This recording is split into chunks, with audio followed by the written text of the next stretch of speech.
జనవరి 14వ తేదీ బుధవారం షట్తిల ఏకాదశి, అదేవిధంగా భోగి పండుగ. ఎంతో పవిత్రమైన విశేషమైన రోజు ఇది.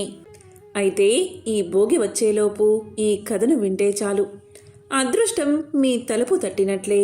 ఎంతో విశేషమైన పవిత్రమైన ఈ కథను విన్నా, చదివినా, చెప్పినా, వినిపించినా జన్మల దోషాలు తొలగి కోటి జన్మల పుణ్యం వస్తుంది. మరి ఆ కథ ఏంటో ఇప్పుడు ఈ వీడియోలో తెలుసుకుందాం. విష్ణు చిత్తుడు సాక్షాత్తు గరుత్మంతుని అంశగా విల్లిపుత్తూరులో జన్మించారు. ఈ విల్లిపుత్తూరు అంటే మహావిష్ణువుకు చాలా ఇష్టం. విష్ణువుకు వైకుంఠం మీద విసుగు పుడితే వైకుంఠాన్ని వదిలి 2 ప్రదేశాలకు వస్తారని శాస్త్రాలు చెబుతున్నాయి. ఆ ప్రదేశాల్లో మొదటిది తిరుమల, రెండవది శ్రీ విల్లిపుత్తూరు. స్వామికి ఈ ప్రదేశం అంటే అంత ఇష్టం. ఈ ప్రదేశంలోనే విష్ణు చిత్తుల వారు పుట్టారు. బ్రాహ్మణుల ఇంట ఈయన జన్మించారు.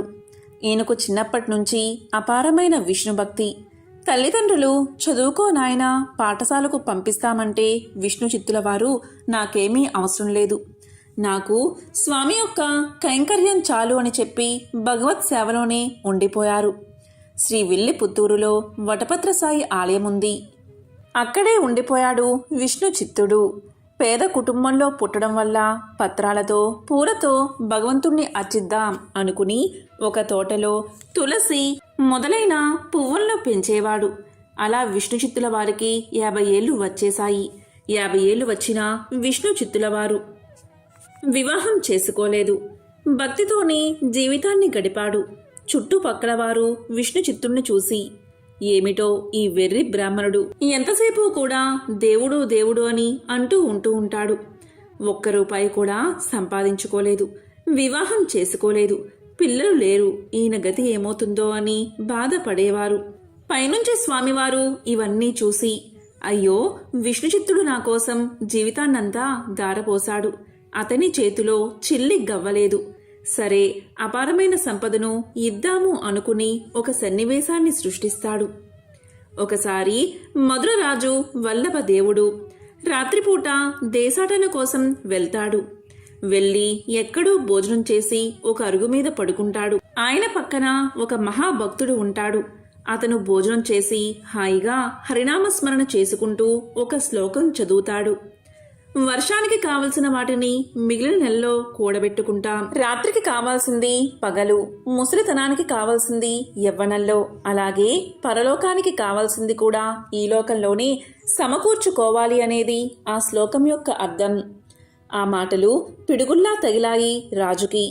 ఆ మాటలు వినగానే రాజుకు వైరాగ్యం వచ్చేస్తుంది.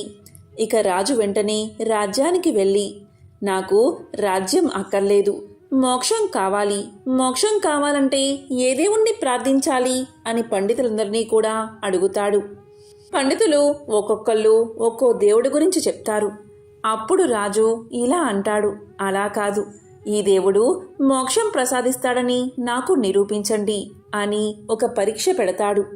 ఆ పరీక్ష ఏంటి అంటే, ఒక పెద్ద స్థలంలో గడ్డకర్ర పాతి ఆ గడ్డకర్ర పైన 1,00,000 వరహాల మూట వేలాడదీస్తాడు. ఎవరైతే అక్కడికి వచ్చి ఫలానా దేవుణ్ణి ఆరాధిస్తే ఖచ్చితంగా మోక్షం కలుగుతుందని పరతత్వాన్ని నిరూపించగలుగుతారో అప్పుడు ఆ మూట తెగి వాళ్ళ కాళ్ళ దగ్గర పడాలి. అలా పడితే అప్పుడు ఆ దేవుడు మోక్షం కలిగిస్తాడని నమ్ముతాను అని రాజు అంటాడు. ఇక అలా అనగానే చాలామంది వరహాల కోసం అతని దగ్గరకు వస్తారు. రకరకాలుగా చెప్తారు, కానీ ఎవరు ఏం చెప్పినా ఆ మూట కింద పడదు. ఇక్కడ విల్లిపుత్తూరులో విష్ణు చిత్తుల వారు ఎప్పటిలాగానే మూలమంత్రాన్ని జపిస్తూ తులసిమాలలను కట్టడం మొదలుపెట్టాడు. ఆ మాలలను స్వామికి సమర్పించబోయేంతలో ఆ స్వామి విష్ణు చిత్తుని ఎదుట ప్రత్యక్షమయ్యాడు. అప్పుడు స్వామి చిరునవ్వుతో విష్ణు చిత్తుడికి వల్లభదేవుణ్ణి పరిస్థితి వివరించాడు. నువ్వు వెంటనే మధురకు వెళ్ళు, అక్కడ రాజు ముందు అన్నీ తెలిసినట్లు అవాకులు చివాకులు పేలుతున్న వాళ్ళందరి యొక్క గర్వాన్ని దించు, నా మహిమను ప్రకటించు అని ఆనతి ఇచ్చాడు స్వామి. ఆ మాట విన్నా విష్ణుచిత్తుడు వణికిపోయాడు. సాష్టాంగపడ్డాడు. అయ్యో స్వామి, శాస్త్ర గ్రంథాల వంకైనా ఎప్పుడూ చూడలేదు నేను. తోటలో మట్టి తవ్వడం తప్ప నాకేం తెలియదు స్వామి. నన్ను వాదానికి పంపితే అక్కడ మీకు జరిగేది అవమానమే అని మొత్తుకున్నాడు. గుడిని ఊడవమని, నీళ్లు తోడమని, పల్లకి మొయ్యమని, మాలను కట్టమని, జెండా దింపమని, వింజామరలు వియ్యమని, దీపం వెలిగించమని, ఇలాంటి పనులు నాకు చెప్పు. అంతేకాని వాదాలు నాకెందుకు, ఇంకెవరూ దొరకలేదా నీకు అని ప్రాధేయపడ్డాడు. అతని భక్తికి సంతోషించాడు శ్రీహరి. శ్రీదేవి వంక చూశాడు. అతన్ని వాదనలో గెలిపిస్తా చూడు అన్నాడు శ్రీహరి చిలిపిగా. ఇక విష్ణు చిత్తుల వంక చూసి, అంతా నీ ఇష్టమేనా ఏమిటి, వెళ్ళు, నేనున్నానుగా అంతా జరిపించడానికి అన్నాడు. చివరికి విష్ణు చిత్తుడు ఒప్పుకున్నాడు. రాజుకు ప్రసాదంగా ఇవ్వడానికి కావిళ్లలో అరిసెలు పట్టుకుని మధురకు బయలుదేరాడు. అలా విష్ణుచిత్తుడు రాజ్యసభకు వెళ్ళాడు. విష్ణుచిత్తుడి దివ్య తేజం చూసి రాజుతో సహా సభలో ఉన్న వారంతా లేచి నిలబడ్డారు. రాజు చూపించిన ఆసనం మీద కూర్చున్నాడు విష్ణుచిత్తుడు. అప్పటిదాకా వాదం సాగిస్తున్న సభలోని పండితులంతా విష్ణుచిత్తుడి రాకతో నిశ్శబ్దంగా ఉండిపోయారు. అప్పుడు విష్ణుచిత్తుడు ఇలా పలికాడు. ఎందుకు ఈ మౌనం, కానివ్వండి, నేనేం పరాయివాడినా అని నవ్వుతూ వాళ్ళతో అన్నాడు. లోతుపాతులు తెలుసుకున్నాడు. తర్వాత రాజుతో ఇలా పలికాడు. నువ్వు మధ్యవర్తిగా ఉంటే నా వాదం వినిపిస్తా అన్నాడు. తర్వాత ఒక విద్వాంసుడి వైపు తిరిగి అతన్ని వాదన్ను తన మాటల్లో వివరించాడు. దాంట్లో ఒక్కొక్క విశేషాన్ని తీసుకుని సూక్ష్మంగా ఖండించాడు. మధ్యలో మాట్లాడబోయిన వాళ్లను ఒక్క మాటతోటే ఖండించాడు. మళ్ళీ మొదటివాడి దగ్గరకు వచ్చి తన సిద్ధాంతాన్ని వినిపించి వారిని ఒప్పించి ఓడించాడు. అలా గెలిచాడు విష్ణుచిత్తుడు. ఇలా విష్ణుచిత్తుడు అందరినీ వరుసగా వాదనలో ఓడించాడు. బ్రహ్మసూత్రాలు, ఉపనిషత్తుల ద్వారా పరమాత్మ తత్వాన్ని నిరూపించాడు. తర్వాత నారాయణుడే ఆ పరతత్వమని బోధించాడు. సకల భూతాల్లోనూ ఉండే ఆత్మ ఆ విష్ణువే అని వివరించాడు. ప్రాణుల్ని బంధించేది, మోక్ష మార్గానికి అడ్డం వచ్చేది మనసు. ఆ మనసును భౌతిక భోగాల నుంచి వెనక్కి లాగే యోగ సాధనాల వల్ల ఆత్మరూపాన్ని తెలుసుకోవచ్చు. అదే విష్ణువు. అన్ని రూపాల్లోనే ఉండేది అతనే. అయితే అతని స్థూల రూపాన్ని ఎప్పుడూ ధ్యానించడం ద్వారా అతనిగా మారి ముక్తి పొందవచ్చు అంటూ ఒక కథ ద్వారా విషయానంతా వివరించాడు. విష్ణుచిత్తుడి విజయాన్ని దృఢపరుస్తూ సభలో కట్టి ఉన్న మూట దానంతట అదే తెగి విష్ణుచిత్తుల వారి పాదాలపై పడింది. దీంతో మహారాజు పొంగిపోయి ఆ వరహాల మూటను విష్ణుచిత్తుడికి ఇచ్చి విష్ణుచిత్తుడికి సన్మానం చేసి ఏనుగు మీద ఎక్కించి వింజామర సేవిస్తూ ఆయన్ని ఊరేగిస్తారు. ఇంత గుర్తింపు వచ్చినా విష్ణుచిత్తులకు ఏమాత్రం గర్వం రాదు. ఇదంతా చూసిన విష్ణుమూర్తికి ఎంతో ముచ్చట వేస్తుంది. మా విష్ణుచిత్తుడికి ఇంత సన్మానం జరుగుతుంది, చూడకపోతే ఎలా? భూమి మీద ఉన్న గరుత్మంతుడికి సన్మానం జరుగుతుంటే మనం చూడాలి కదా అని చెప్పి గరుత్మంతుణ్ణి పిలిచి శ్రీదేవి భూదేవి సమేతంగా శ్రీ ఒళ్ళు పుత్తూరులోని వీధుల్లోకి విచ్చేస్తాడు. ఎంతో ఆనందంగా శ్రీ మహావిష్ణువు విష్ణుచిత్తుల వారిని పొగుడుతాడు. అప్పుడు విష్ణుచిత్తుల వారు సంతోషంతో, స్వామి, ఇది నా పరాక్రమం కాదు, నేను ఎన్నడూ చదువుకోలేదు, కానీ మీరే నాకు విద్యను ఇచ్చారు. నా మీద ప్రేమతో ఇంతమంది జనంలోకి విచ్చేశావా? ఎంత పలికినా మనోహరమైన రూపం నీది, నీకు దిష్టి తగులుతుంది, నీకు దిష్టి తగలకూడదు అని ఆశీర్వదిస్తూ మంగళ శాసనం రాశాడు. అప్పుడు విష్ణుమూర్తి ఎంతో ఆనందంగా, నువ్వే నన్ను ఆశీర్వదిస్తున్నావు, ఇక మీదట నిన్ను ఇప్పట్నుంచి అందరూ కూడా పెరి ఆల్వారు అని పిలుస్తారు. అంటే ఆల్వారులో పెద్దవాడు అని అర్థం. అలా ఆశీర్వదించి వెళ్ళిపోతాడు విష్ణువు. తరువాత విష్ణుచిత్తుడు విల్లుపుత్తూరుకి విచ్చేస్తాడు. తనకు వచ్చిన 1,00,000 రూపాయల్లో ఒక్క రూపాయి కూడా ఉంచుకోకుండా వటపత్రసాయి ఆలయానికి విరాళంగా ఇచ్చేస్తాడు. మళ్ళీ బుట్ట తీసుకుని తోటలోకి వెళ్ళిపోతాడు. అలా విష్ణుచిత్తుల వారు ధనాన్ని విరాళంగా ఇచ్చేసి తనకు వచ్చిన పేరు ప్రతిష్టలను పట్టించుకోకుండా స్వామివారు తనకు ఇచ్చిన విద్యతో తిరుమలి రాశాడు. ఇదంతా చూసిన విష్ణుమూర్తి ఇలా అనుకున్నాడు. ఎంత వెర్రివాడు ఈ విష్ణుచిత్తుడు! డబ్బు ఇస్తే నా ఆలయానికి ఇచ్చేశాడు, పేరు ప్రతిష్టలు ఇచ్చినా పట్టించుకోవడం లేదు. ధనం విద్యను ఇచ్చాను, ఆ ధనాన్ని, విద్యను కూడా నా కోసమే ఖర్చు పెడుతూ ఉన్నాడు. పెళ్లి లేదు, పిల్లలు లేరు, తన జీవితానంతటినీ నా కోసమే ఖర్చు పెడుతున్నాడు. ఈ విష్ణు చిత్తుడి కోసం నేనేం చేయగలను అని ఆలోచించి నన్ను నేనే విష్ణు చిత్తుడికి సమర్పించుకుంటాను అని భూదేవి వైపు చూశాడు. అప్పుడు భూదేవికి విషయం అర్థమైంది. స్వామి ఏ తులసి మొక్కల్లో అయితే తన జీవితాన్నంతా సమర్పించుకున్నాడో ఆ తులసి మొక్కల నుంచి ఇవ్వబోతున్నాను. ఇక నేనే భూమి మీదకు వెళ్తాను అని భూదేవి భూమి మీదకి దిగివస్తుంది. ఒకసారి విష్ణు చిత్తులు తోటలో పాదులు తీస్తూ ఉండగా ఒక పాప కనిపిస్తుంది. ఆవిడే భూదేవి అంశతో జన్మించిన ఆండాల్ దేవి. ఆమెను సాక్షాత్తు భగవంతుడి ప్రసాదంగా భావించి సంక్రాంతికి ముందు రోజే భోగి, అందుకే ప్రతి వైష్ణవ ఆలయంలో భోగినాడు గోదాదేవికి విష్ణుమూర్తితో కళ్యాణం జరుపుతూ ఉంటారు. మనిషిగా పుట్టి భగవంతుడిలో ఐక్యం అవ్వడం సాధ్యమా అన్న ప్రశ్నకు సమాధానం చెప్పింది గోదాదేవి. మానవ కాంతగా జన్మించి శ్రీరంగనాథుణ్ణి ప్రేమించి పూజించి ఆయనలో ఐక్యమైనది. అటువంటి దివ్య ధనుర్మాసం ఈరోజే ప్రారంభమైనది.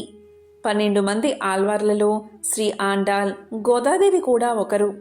ఆమెను నాచియారని కూడా పిలుస్తారు. రంగనాథుణ్ణి స్తుతిస్తూ ఆండాల్ రచించిన 30 పాసురాల్లో కలిపి తిరుప్పావై అంటారు. ఆల్వార్ దివ్య ప్రబంధంలో తిరుప్పావై ఒక భాగం. శ్రీ మహావిష్ణువు ఆజ్ఞ మేరకు సాక్షాత్తు శ్రీ మహాలక్ష్మి భూలోకంలో గోదాదేవిగా అవతరించింది. శ్రీ విల్లిపుత్తూరులో విష్ణు చిత్తుడు అని గొప్ప భక్తుడు ఉండేవాడు. ఈ ఊరిలోనే శ్రీకృష్ణుడు మర్యాకు మీద తేలియాడుతూ వటపత్ర సాయి లోకాన్ని రక్షించాడని ఒక నమ్మకం. అందుకే ఇక్కడి ఆలయంలోని ప్రధాన దైవం ఆ చిన్ని కృష్ణుడే. నిత్యము కూడా ఆ కృష్ణుడికి పూలమాళ్ళు అర్పిస్తూ తన జీవితాన్ని ధన్యం చేసుకునేవాడు విష్ణు చిత్తుడు. విష్ణు చిత్తుడి అసలు పేరు భట్టనాథుడు. నిరంతరం ఆయన చిత్తం విష్ణుమూర్తి మీదే ఉండేది కాబట్టి విష్ణు చిత్తుడు అని ఆయన్ని పిలిచేవారు. విష్ణు చిత్తుడు సాక్షాత్తు శ్రీ మహావిష్ణువును దర్శించి ఆయనకు మంగళాసనాలు అర్పించినట్లు ఒక కథ ప్రచారంలో ఉంది. అందుకే ఆయనను విష్ణు భక్తులైన ఆల్వారులలో ఒకరిగా ఎంచి ఆయనకు పెరియాల్వారు అన్న గౌరవాన్ని అందించారు. పెరియాల్వారు ఒకరోజు తులసి మొక్కల కోసం పాదులు తీస్తూ ఉండగా ఒక చిన్నారి కనిపించింది. ఆమెను సాక్షాత్తు ఆ భగవంతుడి ప్రసాదంగా భావించి పెంచుకున్నాడు విష్ణు చిత్తుడు. తండ్రి పెంపకంలో ఆమె అత్యంతమైన కృష్ణ భక్తితో పెరిగింది. విష్ణు చిత్తులవారు ప్రతిరోజు తులసిమాలను తయారు చేసి ఒక బుట్టలో ఉంచి తిరిగి తన కార్యక్రమాలు పూర్తి చేసుకుని ఆ మాలను దేవాలయానికి తీసుకువెళ్లి వటపత్ర సాయికి సమర్పించేవాడు. తండ్రిగారికి తెలియకుండా ఆమె రోజు ఆ మాలను ధరించి తాను భగవంతుణ్ణి వివాహం చేసుకోవడానికి సరిపోవునా అని అద్దంలో చూసుకుని మురిసిపోయేది. కొద్ది రోజులకు తండ్రిగారికి ఆ మాలలో ఒక వెంట్రుక కనిపించగా గోద ఆ మాలను ధరించిందని గమనించి ఆమెను కోపగించుకుని తనచే ఇన్ని రోజులు తప్పు జరిగిందని భావించి ఆ మాలను భగవంతుడికి సమర్పించలేదు. ఆశ్చర్యంగా ఆ రోజు విష్ణు చిత్తులవారి స్వప్నంలో స్వామి కనిపించి ఈరోజు తులసిమాలని ఎందుకు సమర్పించలేదు అని అడుగుతారు. దీంతో విష్ణు చిత్తులవారు తనకు తెలియకుండా అపచారం జరిగిపోయిందని బాధపడతాడు. అప్పుడు స్వామి ఇలా తెలుపుతాడు, విష్ణు చిత్త శ్రద్ధగా విను. గోదాదేవి సాక్షాత్తు ఆ భూదేవి అవతారమే. ఆమె స్పృశించిన మాలలను ధరించడం వల్ల నాకు అపచారం కాదు, ఆనందం కలుగుతుందని తెలియచేశాడు. దీంతో గోదాదేవికి కృష్ణుడిపై ప్రేమ మరింత పెరిగింది.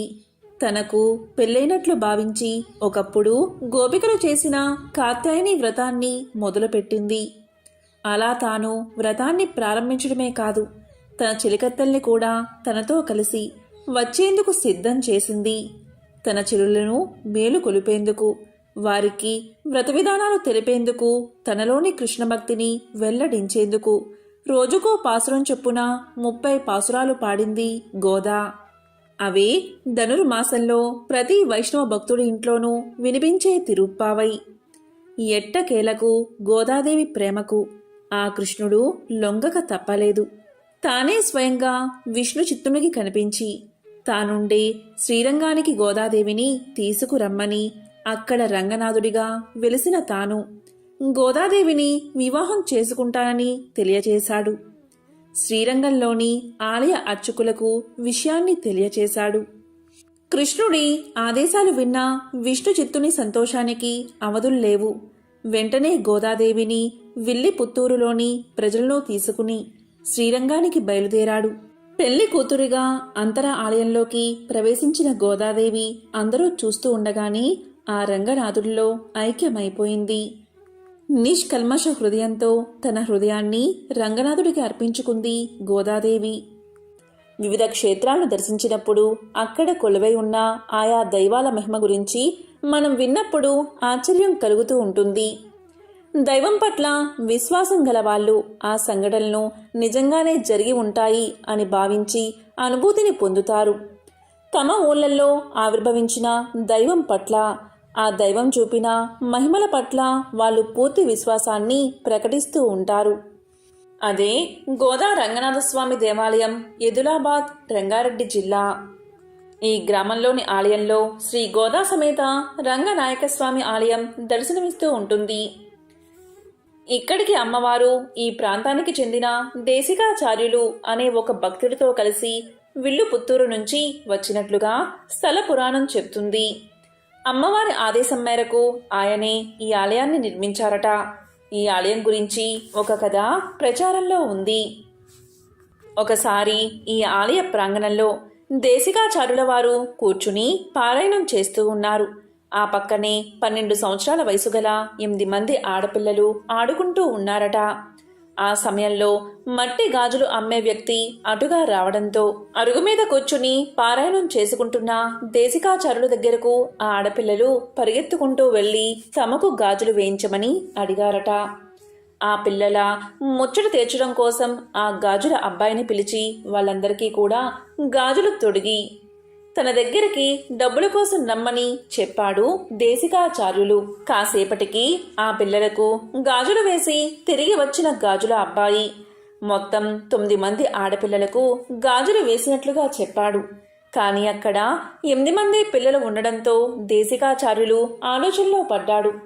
విషయం తెలుసుకుందామని దేశికాచార్యుల వారు ఆ పిల్లల దగ్గరకు వెళ్ళి మొత్తం ఎంతమంది గాజులు వేయించుకున్నారు అని అడగ్గా తాము 8 మంది ఆడుకుంటున్నట్లుగా 8 మంది గాజులు వేయించుకున్నట్లుగా ఆ పిల్లలు చెప్పారు. కానీ గాజులమ్మేవాడు మాత్రం తాను నిజమే చెప్తున్నానని, ఒక అమ్మాయి గాజులు వేయించుకున్న తర్వాత గుళ్ళోకి వెళ్లడం చూశానని పలుకుతాడు. దాంతో దేశికాచార్యుల వారు గుడిలోకి వెళ్లి చూస్తే అక్కడ ఎవరూ కనిపించలేదు. దేశికాచార్యుల వారు అమ్మవారి వైపు చూడగానే అక్కడ అమ్మవారి మూలమూర్తికి మట్టి గాజులు కొత్తవి ఉండడం చూశాడు. అమ్మవారి చేతికి ఉన్న గాజుల అబ్బాయి దగ్గర దొరికే గాజులు సరి పోల్చగా అమ్మవారి చేతికి ఉన్నవి అవే గాజులు అని తెలిసింది. అప్పుడు దేశికాచార్యుల వారు గాజులు అమ్మే అబ్బాయితో స్వయంగా అమ్మవారు వచ్చి నీతో గాజులు వేయించుకున్నారు, ఎంత అదృష్టవంతుడివి అని చెప్పాడు. ఆ విషయం తెలుసుకున్న గాజుల అబ్బాయి సంతోషంతో పొంగిపోయాడు. సాక్షాత్తు అమ్మవారి చేతికి గాజులు తొడిగే అవకాశం తనకు లభించడం ఏమిటి అని పొంగిపోయాడు. ఈ విషయం ఊళ్ళో అందరికీ తెలిసిపోయింది. ఆనాటి నుంచి అమ్మవారిని దర్శించుకునే భక్తులు అమ్మకు ఎంతో ఇష్టమైన మట్టి గాజులను సమర్పించుకోవడం వస్తుంది. ఎంతో పవిత్రమైన విశేషమైన ఈ కథను విన్నా, చదివినా, చెప్పినా, వినిపించినా సకల శుభాలు కలుగుతాయి. సత్యభామ యొక్క మరో జన్మ గోదాదేవి అంటూ ఉంటారు. సత్యభామ యొక్క మరో జన్మ అని భాగవతులు తలుస్తారు. సత్యభామ పారిజాత పుష్పాలతో ఒక అందమైన మాలికాల్లి తన కృష్ణుని కంఠంలో అలంకరించబోయింది. శ్రీకృష్ణుడు ఆ మాలను తన చేతులతో తీసి అప్పుడు సత్యభామ మెడలో వేశాడు. అప్పుడు సత్యభామ శ్రీకృష్ణుని కోసం మళ్ళీ మాలను అల్లి నీలమేఘశ్యాముణ్ణి అలంకరించబోగా దానికి ఆ శ్రీకృష్ణుడు సత్యభామ నీవు ధరించిన ఆ మాలని నా మెడలో వేయమని చెప్పాడు. కలియుగంలో సత్యభామి గోదాదేవిగా ఆవిర్భవించి తన కృష్ణుడి కోసం తపిస్తూ తిరుప్పావై రాసి గానం చేసిందని పెద్దలు చెప్తూ ఉంటారు. పెళ్లిళ్లకు వచ్చిన పిల్లలు మార్గశిర మాసంలో ప్రతిరోజు తిరుప్పావై గానం చేస్తే మాఘమాసంలో వివాహం జరుగుతుందని ఒక నమ్మకం. ఇదే పరమ పావనమైన గోదాదేవి యొక్క కళ్యాణం కదా. ఈ కథను ధనుర్మాసం వచ్చేలోపు లేదా ధనుర్మాసంలో ప్రతిరోజు వింటే చాలు పాపాలు తొలగి కోటి జన్మల మహాపుణ్యం వస్తుంది. శ్రీకృష్ణుడు ఉండే అందాల పల్లె రేపల్లెలో కరువు వచ్చి అందరూ కూడా ఆందోళన పడుతూ కృష్ణయ్య దగ్గరకు వెళ్ళి ఏం చేద్దామని అడిగారు. దానికి శ్రీకృష్ణుడు చిన్నారి కన్యలైన గోపికలతో వ్రతం చేస్తే బాగుంటుందని సలహా ఇచ్చాడు. అప్పుడు శ్రీకృష్ణుడు గోపికలను పిలిపించి నియమాలను వివరించాడు. ఈ వ్రతం పెందలకాడనే మొదలవుతుంది కనుక మీరంతా తెల్లవారుజామునే లేగాలి సుమా అని గోపికలకు చెప్పి పంపించాడు కృష్ణుడు. మర్నాడు కృష్ణుడితో కలిసి వ్రతం చేస్తున్నాము అనే ఆనందంలో గోపికలకు ఆ రోజు నిద్ర పట్టలేదు.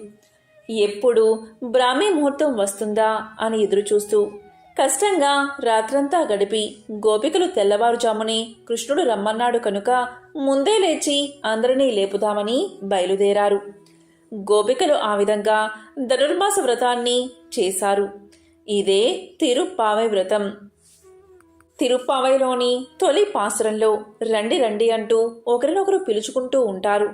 గోపికలు నారాయణ్ణి కీర్తిస్తూ నిద్రలేవమని పాడే ఈ పాసురాల్ని కూడా సుప్రభాత ప్రబోధ గీతాలు. ఈ గీతాలు వింటే చాలా అదృష్టం మీ తలుపు తట్టినట్లే. కాబట్టి ఎంతో విశేషమైన భోగి రోజు ఈ కథలను విన్నా, చదివినా, చెప్పినా, వినిపించినా జన్మల దోషాలు తొలగి కోటి జన్మల పుణ్యం వస్తుంది. ఓం నమో నారాయణాయ. ఓం శ్రీ మాత్రే నమః. ఓం నమః శివాయ.